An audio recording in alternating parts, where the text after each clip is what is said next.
जी business पर आप सबका स्वागत है। नमस्कार, मैं हूं अनिल सिंघवी। छोटे शेयरों में होने वाले बड़े उतार चढ़ाव को रोकने के लिए एक्सचेंजेस ने ESM यानी कि एनहेंस्ड सर्विलेंस मेजर लागू किए हैं। बाजार में निगरानी का ये एक नया तरीका है। सेबी के निर्देश पर लाए गए इस टूल को लेकर दलील ये दी जा रही है कि छोटे निवेशकों को इससे काफी फायदा होगा, लेकिन इन नियमों के लागू होने के साथ ही इन्हें लेकर काफी बड़े सवाल भी उठने लगे हैं।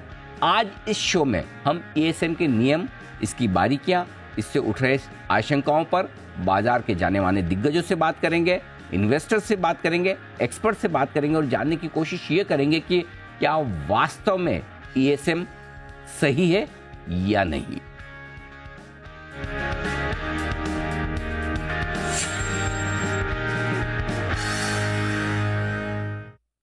ESM सही या नहीं, इस खास चर्चा में साथ देने के लिए मेरे साथ चार खास मेहमान जुड़ रहे हैं। BSE ब्रोकर फोरम के पूर्व प्रेसिडेंट उत्तम बागड़ी साहब हमारे साथ हमारे स्टूडियो में है। एनमी के पूर्व प्रेसिडेंट राजेश बाहिती साहब है हमारे साथ हमारे स्टूडियो में।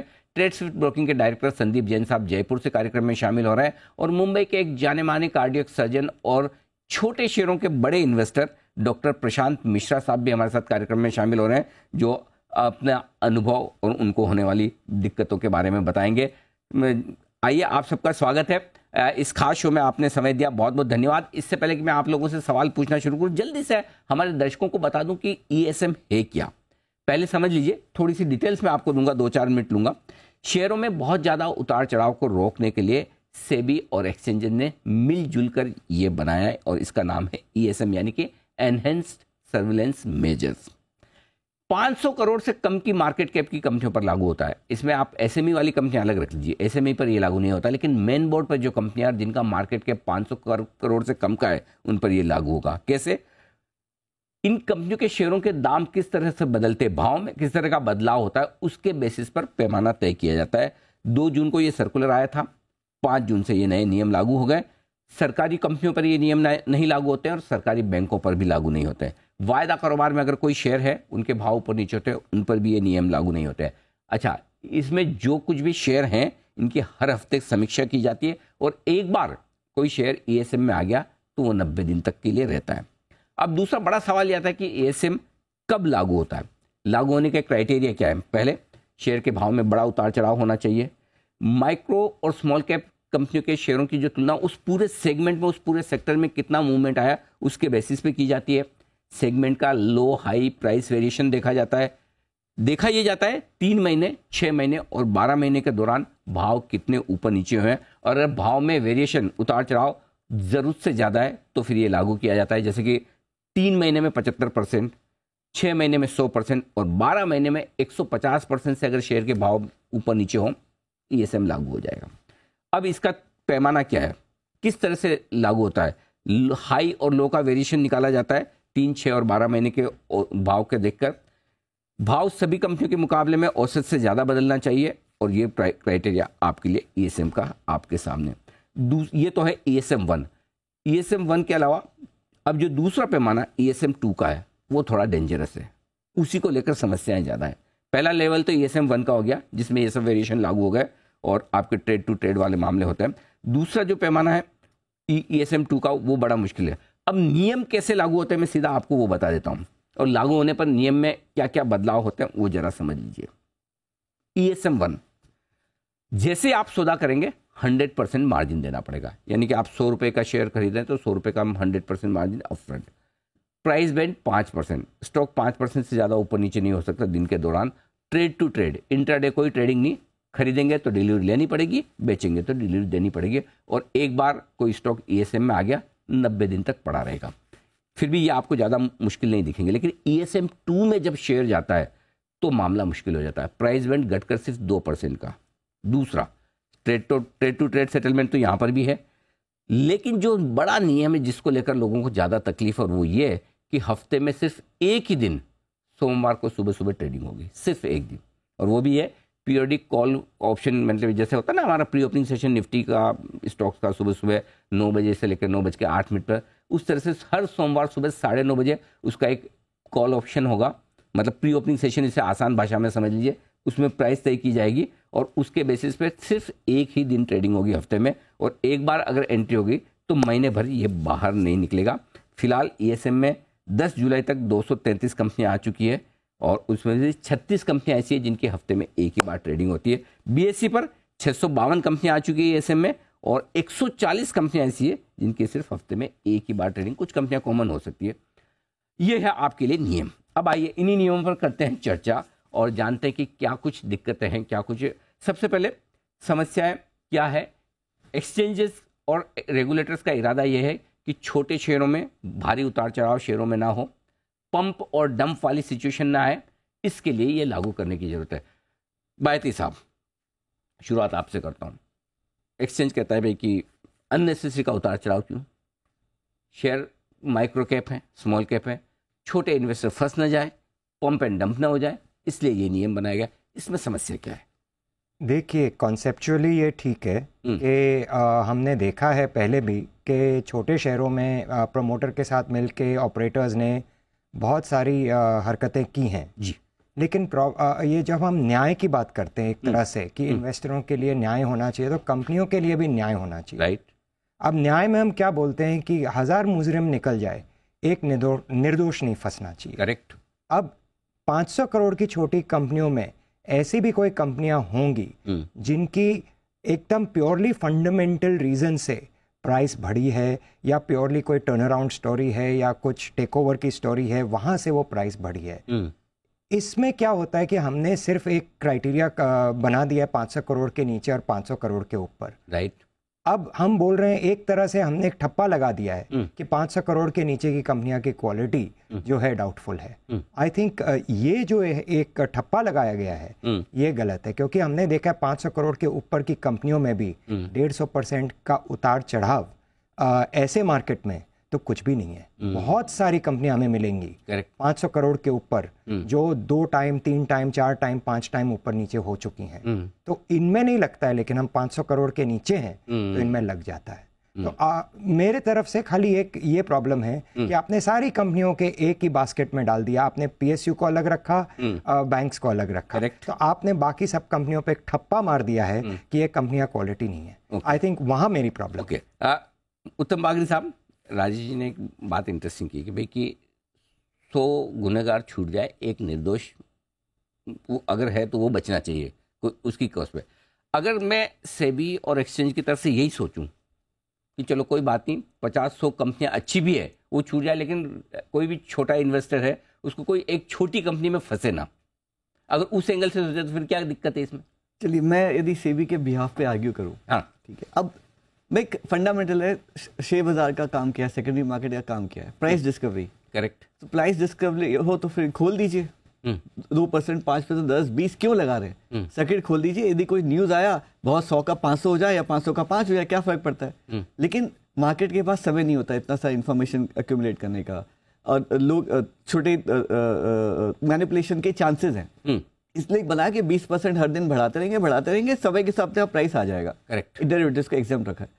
फिर बोले लेकिन कहीं कहीं देखा कि बहुत ज्यादा मैनिपुलेशन हो रहे हैं, या फिर मैनिपुलेशन नहीं भी है लेकिन ये अनयूजुअल है, तो सेकंड 5 कर देते हैं, 2 कर देते हैं, इसलिए कर देते हैं कि भाई मार्केट को समय मिले, यदि कुछ गलत, we are giving time to the market, ये उनका पूरा कंसेप्ट है।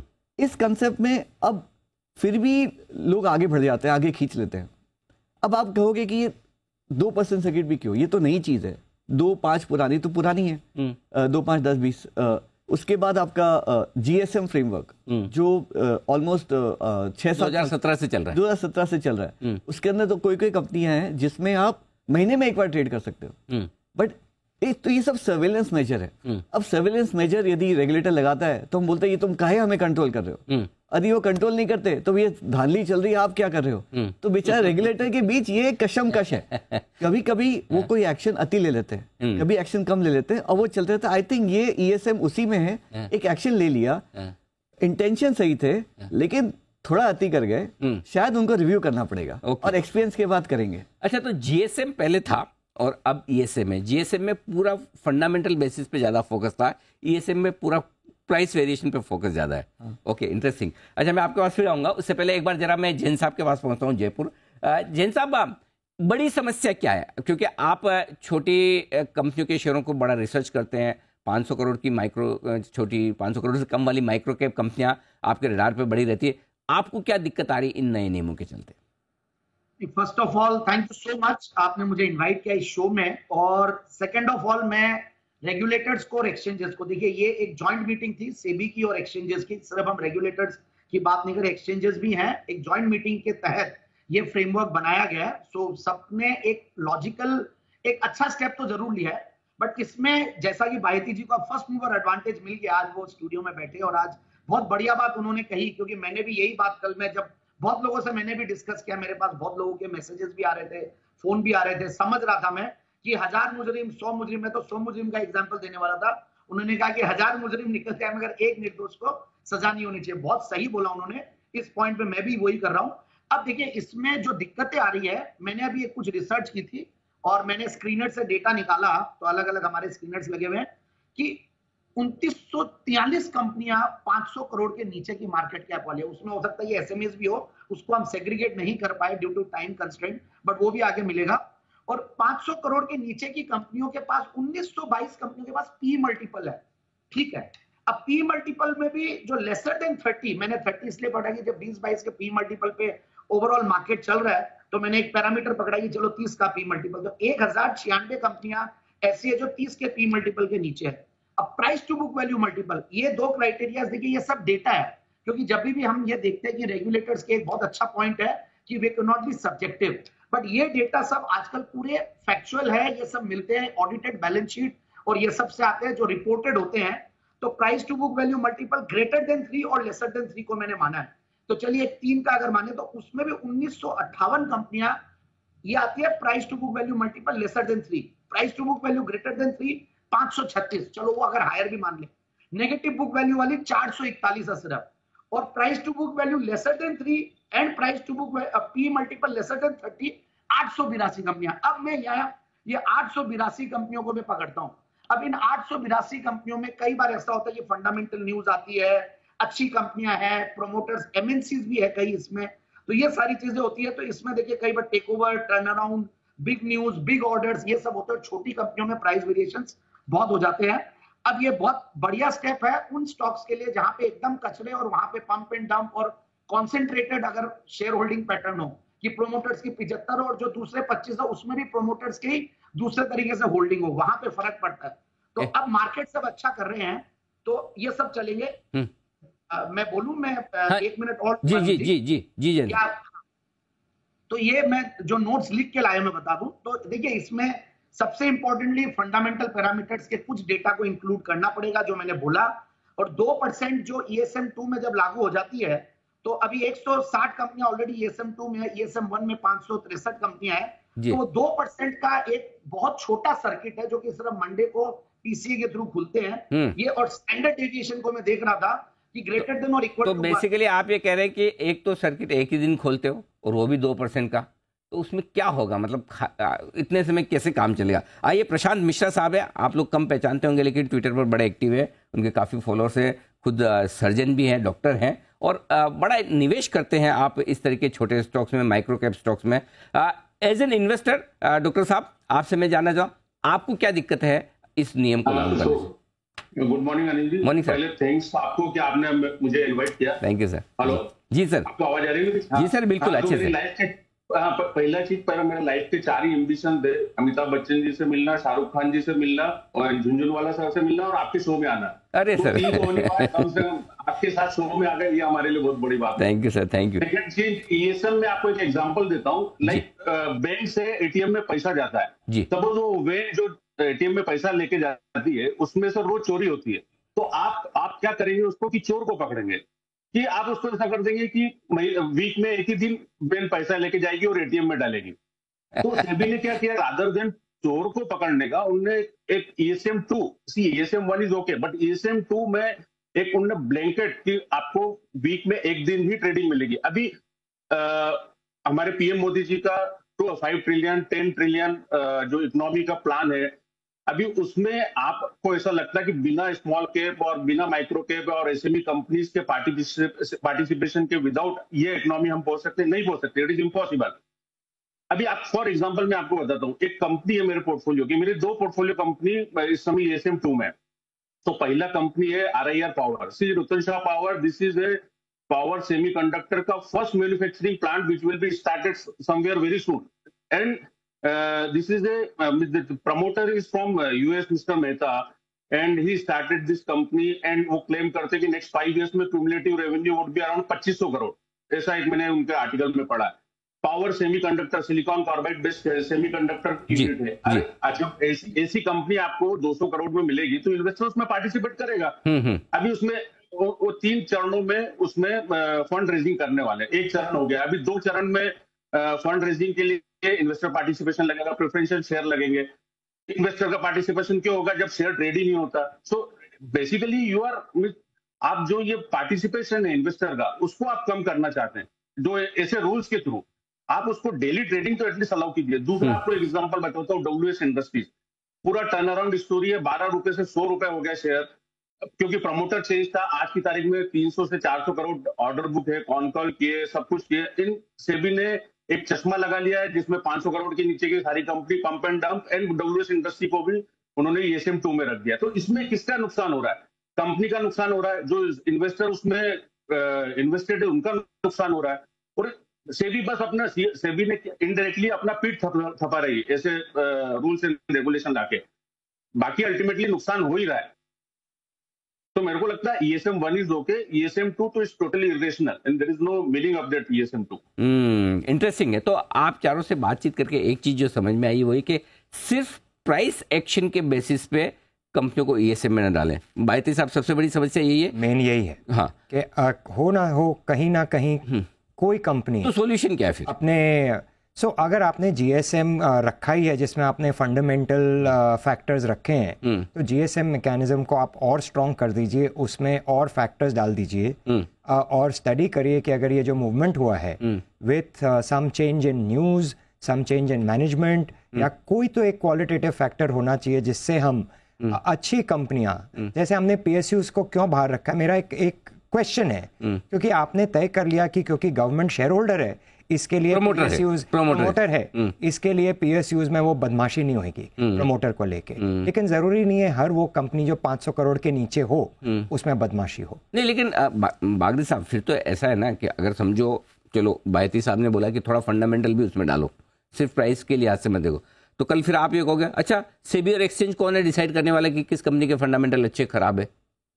तो दो पॉइंट है. हाँ. मेरे यदि आप बोलोगे इस फ्रेमवर्क को मॉडिफाई करना हो तो क्या, नंबर 1 फंडामेंट को देखना पड़ेगा.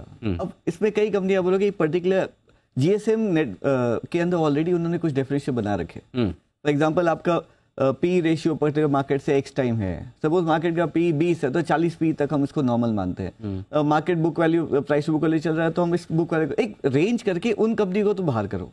Second, you will have to, तो this is how fundament, it's very easy. यदि रूल बना दिया तो रूल के हिसाब से बैठ जाएगा, कोई दिक्कत नहीं है.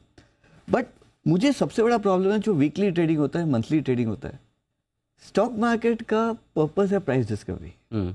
आप प्राइस डिस्कवरी पे ब्रेक जो लगाते हैं वो एक बहुत ही सैद्धांतिक सवाल है. Can you do it this way? ठीक है, एक सर्किट फिल्टर का कंसेप्ट है, 2% सर्किट फिल्टर है for example, that's a strictest. आप 1% करना चाहो, मैं आपसे डिबेट कर सकता हूँ, बोले मैं सौदा ही नहीं होने दूंगा. ठीक है, जब बाजार खुला है उन स्क्रिप्ट में, वो एक्चुअली बहुत ही इंसल्टिंग है टू द मार्केट. या तो हम अज्यूम करें कि मार्केट में बिल्कुल ही अक्ल नहीं है कि कोई कुछ भी कर रहे हम चढ़ जाएंगे, which is I think extreme stand taken. So वो ये दो चीज है. तो फंडामेंटल से आपकी काफी अच्छी कंपनियां बाहर हो जाएंगी. उसके अलावा you have to build in, चाहे आप इंडिपेंडेंट कमिटी बनाएं कि कोई कंपनी का, फॉर एग्जाम्पल अमेजॉन जब शुरू हुआ था वो तो हमेशा दुकान बंद ही रहती है. अच्छा, एक चीज जो मुझे माफ कीजिएगा आपको, ये एक आइडिया है कि सपोज सेबी के नियमों के हिसाब से या एक्सचेंज के नियमों के हिसाब से ये सारी कंपनियां ESM में है, ठीक है. क्या एक ऐसा तरीका हो सकता है कि जिसमें कंपनी जाकर प्रेजेंट करे भाई आपने हमें ESM में डाला, ठीक है, ये लेकिन हमारी कंपनी में ये बदलाव हो रहे हैं, इस वजह से शायद स्टॉक हुआ. क्या ये हो सकता है एक सोल्यूशन? इनफैक्ट सैट के अंदर कहा है, जो सेबी के लॉयर है उन्होंने बोला है कि कंपनियां रिप्रेजेंटेशन दे सकती हैं. बट यदि वो ऑलरेडी प्लान था रिप्रेजेंटेशन देके कंपनी ठीक कर सकती है, तो आपने सर्कुलर में क्यों नहीं लिखा कि हम ESM में डालेंगे? यदि आपको लगे कि आपके साथ कुछ अति हो गया तो कृपया करके इस कमेटी को इस ईमेल आईडी पे लिखे, हम उसको कंसिडर करेंगे हफ्ते में, महीने में, 10 दिन में. तो क्या बात साहब ऐसा हो सकता है कि पहले डालने के पहले इन्फॉर्म करें कि भाई हम 1 महीने बाद आपको या 15 दिन बाद ESM में आपको प्रेजेंटेशन करना तो अभी आके कर दो? वैसे भी ESM 2 1 महीने के लिए है, ऐसी बात नहीं है कि वो परमानेंट लाइफ लॉन्ग नहीं है, लाइफ लॉन्ग नहीं है। प्रॉब्लम ये है कि आपने 500 करोड़ का एक आर्बिट्री नंबर रख दिया है। अब 501 करोड़ की कंपनी हो तो वहां कुछ भी हो ठीक है, 499 करोड़ की हो तो हमें प्रॉब्लम है। और क्या होगा कि ये कंपनी में एक बार स्टिग्मा लग गया कि आप ESM 2 में जा चुके हैं और मैं बैंक में लोन लेने जाऊं, बैंक वाला ये समझेगा यहाँ कुछ गड़बड़ जरूर है। तो मेरा कहने का मतलब आप एक ठप्पा लगा रहे हो कि ये क्वालिटी खराब क्वालिटी कंपनी है और ये क्वालिटी कंपनी नहीं, लेकिन आप बोल रहे हो ठप्पा लगा रहे हैं, प्रॉब्लम उससे है। एक्सचेंज और सेबी तो साफ बोल रहे हैं हम क्वालिटी पे हमारा निर्णय दे ही नहीं, हम कह ही नहीं रहे कि ये खराब क्वालिटी, वो तो बोल रहे हैं साफ, ये सब में साफ बोला गया कि हम कंपनी की क्वालिटी पे थोड़ी कोई सवाल उठा रहे हैं। लेकिन जब आप बोलेंगे इन्वेस्टर प्रोटेक्शन और प्राइस मूवमेंट ज्यादा है तो मतलब तो क्या निकलेगा वो आप समझ लो। ओके, तो कुल मिला के बात ये कि छोटे इन्वेस्टर्स को बचाने के लिए या माइक्रो कैप कंपनियों पर रेस्ट्रिक्शन लगाने से कोई समस्या नहीं है, तरीके से समस्या है। थोड़ा सा फ्लेक्सिबिलिटी जरूरी है, थोड़ी फ्लेक्सिबिलिटी। किस तरह की फ्लेक्सिबिलिटी, जैन साहब शॉर्ट में मैं आपसे जानना चाहूँ, किस तरह की फ्लेक्सिबिलिटी दी जाए तो काम हो जाए? नहीं, देखिए इसमें फंडामेंटल पैरामीटर्स को डालना पड़ेगा, और दूसरा देखिए ये भी एक जो ESM 2 से 1 में आने के लिए 8% की क्राइटेरिया डाली है, तो जब भी वो स्टॉक मंडे को खुलता है 2% का सर्किट पे ही खुलता है, क्योंकि इतना छोटा सर्किट हमने कमोडिटीज में भी देखा कि सर्किट से कैसे वो होता है कि प्राइस डिस्कवरी मैकेनिज्म रुक जाती है, तो 2% 4 हफ्ते में वो 8% यूं ही हो जाता है, तो वो निकल ही नहीं पाएगा। और ऐसे बहुत सारे केसेस आएंगे, ये तो अभी शुरुआत हुई है, हर दिन ये लिस्ट बढ़ती जा रही है। तो इसमें देखिए सिस्टमेटिकली रिलैक्सेशन लाना पड़ेगा, फंडामेंटल पैरामीटर्स भी आज के लिए डेटा है, सो सब्जेक्टिव नहीं होना हमें। वी अंडरस्टैंड दैट कि regulators can and exchanges can not be subjective in their decision making, objective रहना, बट ये पैरामीटर्स और ये डेटा अब आजकल डेटा ही है, fundamental is also a data, उसको हम ये नहीं मान सकते हैं कि प्राइस, वॉल्यूम और डिलीवरी। और तीसरा एक चीज है कि नंबर ऑफ फोलियोज को भी चेक करें आप स्टॉक्स में, और बिग डेटा एनालिसिस करें कि इससे कितने इन्वेस्टर्स अफेक्टेड होंगे, ये बहुत बड़ा नंबर है। ठीक बात है, इंटरेस्टिंग। डॉक्टर साहब आपसे एक राय लेना चाहता हूँ। आमतौर पर जो मुझे आप चारों से बात करके समझ में आया कि ESM 1 को लेकर ज़्यादा समस्या नहीं, ज़्यादा दिक्कत आप लोगों को ESM 2 से है, जहाँ पर हफ्ते में एक ही दिन ट्रेडिंग और 2% का सर्किट। अगर वो हटा दे, ESM 2 हटा दे, ESM 1 रखे, तो आप संतुष्ट है? यस बिल्कुल संतुष्ट है। अच्छा, ओके, तो कोई कम से कम ट्रेडिंग, जी कम से कम ट्रेडिंग तो अलाउ होना चाहिए, कम से कम डेली ट्रेडिंग अलाउ होना चाहिए। आप ESM 2 में आप 2% सर्किट रख दीजिए 5% की जगह, तो एटलीस्ट ट्रेडिंग तो होना चाहिए। लोन की बात करें तो बायोटेक आज की तारीख में सारी छोटी कंपनियां प्रेफरेंशियल शेयर से पैसा जुटा रही है। अगर आप प्रेफरेंशियल शेयर के लिए जाओगे, जब आपको समझेगा इन्वेस्टर को कि कंपनी ESM 2 में वीक में एक दिन ट्रेड होती है पीरियडिक कॉल ऑप्शन में, तो कौन इन्वेस्टर उसमें पैसा डालेगा? बिकॉज इन्वेस्टर का ultimate motive is to gain money from investment. अगर आप ESM 2 में कोई कंपनी है, ESM 2 से वापस 1 में आई, फिर वापस उसका 5-6 सर्किट लग गए वापस ESM 2 में, तो इन्वेस्टर वुड बी कंफ्यूज कि इस कंपनी में पैसा लगाना चाहिए या नहीं लगाना चाहिए। सो वो पैसा लगाएगा आइदर SME कंपनी और मोर देन 500 करोड़ का कंपनी। सो ये जो लेस देन 500 करोड़ का कंपनी मेन बोर्ड में, ये उसका गुनाह हो गया कि वो मेन बोर्ड में लिस्टेड है। मेरे को लगता है they should apply for retrograde migration to SME company, SME board. Interesting कि वापस से SME बोर्ड पे भेज दो भाई, हमारे ऊपर ESM 2 नहीं लगेगा। अभी मेरे को लगता है SME should not come to main board. जी बिल्कुल। डॉक्टर साहब मानना पड़ेगा, आप वैसे पेशे से डॉक्टर है, सर्जन है, लेकिन गजब की समझ आपकी, और नियमों की भी और मार्केट में इन्वेस्टमेंट की भी है। और एक्चुअली आज हमने पैनल इसी हिसाब से बनाया। मेरे साथ स्टूडियो में दोनों बायती साहब और बागड़ी साहब हैं, दोनों अहमदाबाद से डिग्री लेकर तैयार हुए हैं। एक ने BSE ब्रोकर फोरम को हेड किया, एक ने NME को हेड किया। जैन साहब को तो आप रोज मेरे साथ शो में देखते पहचानते ही है, और हमने बैलेंस एक डिबेट करने के लिए हमने आमंत्रित किया डॉक्टर साहब को भी, ताकि एक इन्वेस्टर का भी पर्सपेक्टिव आ सके। तो आप सबसे बातचीत करके जो मुझे समझ में आया वो ये कि ESM को लेकर कोई समस्या नहीं है, लोग तैयार है, ज़रूरत है, ESM होना भी चाहिए। छोटे निवेशकों को किसी भी छोटी कंपनियों में पंप एंड डंप हो जाए उससे बचाने के लिए, लेकिन शायद सिलेक्शन का क्राइटेरिया थोड़ा बेहतर हो सकता है, सिर्फ प्राइस मूवमेंट के हिसाब से न करें। और दूसरा ये कि ESM 2 थोड़ा ज़्यादा मुश्किल है, जहाँ पर आप हफ्ते में एक ही दिन ट्रेडिंग अलाउ करते हैं और सिर्फ 2% की। इस नियम को अगर वापस से रिव्यू किया जाए तो शायद बाजार में लोगों की जो दिक्कतें हैं वो दूर होगी, और हो सकता है इन्वेस्टर्स का इंटरेस्ट प्रोटेक्ट होने के बजाय जो इन्वेस्टर्स को लग रहा है कि हमारे तो पैसे अटक गए, फंस गए, निवेश करके एग्जिट नहीं मिल पा रहा है या हम प्राइस डिस्कवरी नहीं देख पा रहे हैं, उस समस्या से शायद छुटकारा मिलेगा। बहुत बहुत धन्यवाद बाहेती साहब, बागड़ी साहब आपका स्टूडियो में आने के लिए, इस डिस्कशन में भाग लेने के लिए। जैन साहब आपका भी शुक्रिया और डॉक्टर साहब आपका भी बहुत बहुत धन्यवाद आज हमारा साथ देने के लिए। इस खास शो में इतना ही, मुझे दीजिए इजाजत। नमस्कार।